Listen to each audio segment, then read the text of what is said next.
All right, welcome back as we listen in again at the Marriott in Houma as the United States Coast Guard Marine Board, the public meeting today on the Secor Power disaster, trying to get more information. Let's listen in.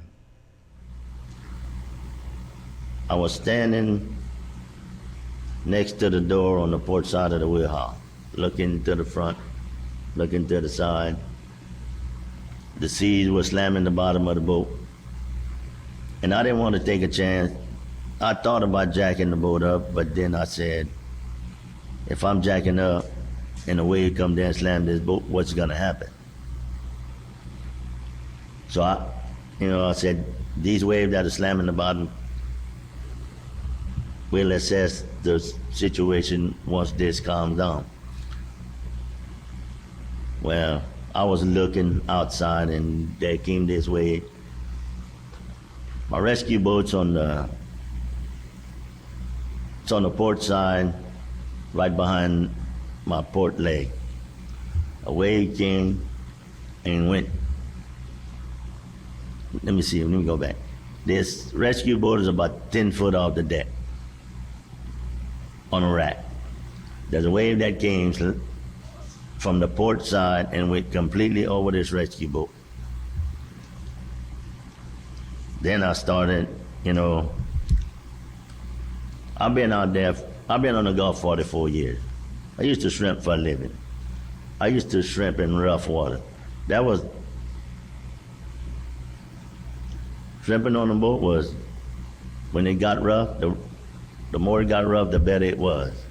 I never stopped. I never got scared. But on this day, when this happened,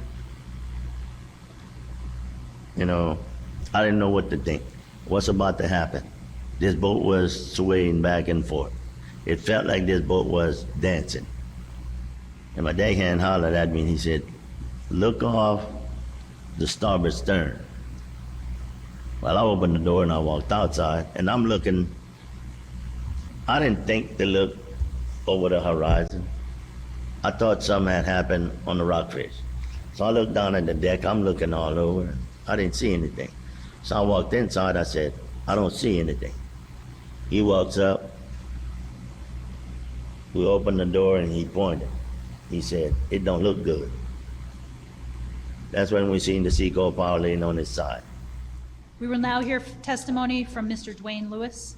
Lieutenant Alger, can you please administer the oath? Took my boots off and laid down on the bed. And I dozed off, and then I felt the boat roll. I laid down on the blanket, dozed off, and the boat rolled. When I felt it roll, I jumped up and I grabbed my life jacket because I bring my own life jacket offshore. So I grabbed my life jacket, and while I was going to put it on, the TV and the shelves flew at me off the wall. And I was like, oh, what the hell? And I looked out the window and I could see the deck, which I shouldn't have been able to see the deck, but I saw the deck. It was sideways. I said, oh my God. So I went up, anytime you go on a lift boat, most of the time in their safety orientation, they'll tell you, your window is your way out in the case of an emergency. Push on the window and the window will go out. So I went and I pushed on that window as hard as I could and it would never budge. I grabbed my steel-toe boot because that's all I had and I beat on the window.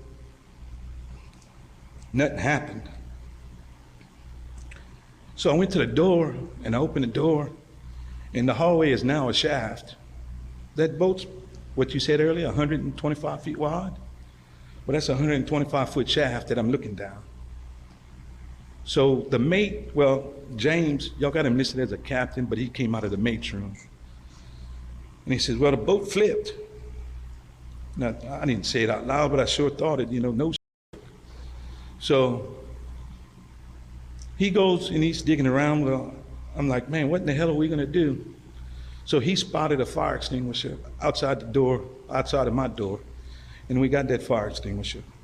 And then I went back to the window and I started beating on the window with the fire extinguisher. And James climbed over that void, that shaft, and he came into my room. He said, man, we got to break this window to get out. I said, I need some help. So I started beating on the window again. Then I passed him the fire extinguisher, and then he'd pass it. So we passed it back, I don't know, 3, 4, 5 times. And then the window broke. So I'm standing at the window. Now the waves are crashing in, and it's throwing me about in the room, back and forth.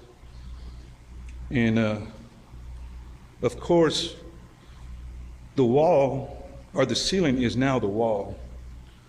So in order to pull myself up, I'm just reaching and I'm grabbing wires that's in the ceiling, and I'm pulling myself up. The last time I said, give me the strength to get up. So I got up, and when I got up, I noticed the water was over the windowsill. So when I said, I got to get out. So when I went to get out, I got halfway out. Then a wave went and started pushing me back in, and I held on. And then when the water rushed out, it sucked me straight down.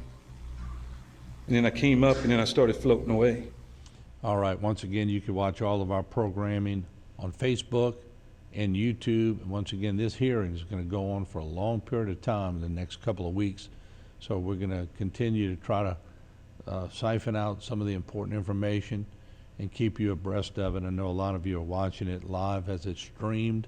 And once again, we continue to pray for the families who have lost loved ones in this horrific disaster off of our coast. Our prayers are with you, and hopefully at this stage you can find some closure. I know a lot of questions still need to be answered, so we're certainly keeping you in our prayers. We'll be back.